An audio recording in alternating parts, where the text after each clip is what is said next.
2024 Bihar board एमबीबीआई सवाल की series से एक विभाजन सूत्र का सवाल आया हुआ है। इस सवाल को देखते हैं जो इस बार के लिए 100% बोर्ड मॉडल है और ये जरूर आने वाला है। ये जो सवाल है ये विभाजन सूत्र का सवाल है और इसका फार्मूला बस हम लोग को ध्यान देना है। फार्मूला याद है तो इस टॉपिक का कोई सवाल रहेगा वह आसानी से बनेगा। देखते हैं, लिखा है कि जैसे यहाँ पर दिया हुआ है कि कोई दो बिंदु ए और बी है, इसका मध्य बिंदु जो है सी है और इस ए बी को कोई बिंदु सी जो है वो m1 अनुपात m2 के अनुपात में बांटता है, तो हमें इस विभाजन बिंदु का निर्देशांक ज्ञात करना है। तो विभाजन बिंदु का जो निर्देशांक है m2x1 + m1x2 / m1 + m2 है और y बराबर m2y1 + m1y2 / m1 + m2 है।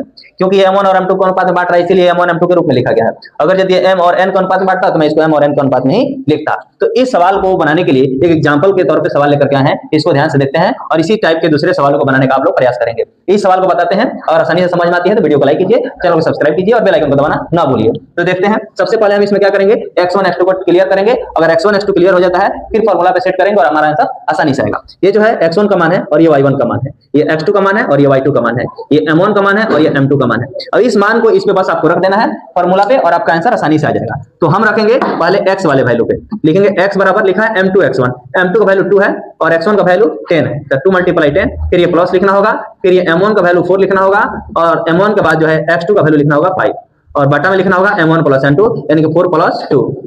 अब इसी तरीके से आप लिखेंगे y = तो y का वैल्यू m1 है तो m2 का वैल्यू 2 है और यहाँ पर y1 का जो वैल्यू है वो देखेंगे यहाँ पर 20 है तो 20 लिख लेना है, फिर प्लस लिखना है यहाँ का, फिर m1 का जो वैल्यू है वो 4 है और मल्टीप्लाई जो y2 का वैल्यू है वो 8 है। इतना हो गया और इसके बाद से m1 + m2 करेंगे यानी कि 4 + 2 लिख देंगे। इसके बाद से लिखना होगा हमको x बराबर 10 × 20 और 5 × 20/6 और यहाँ पे y बराबर 20 × 40 और 4 × 32/6।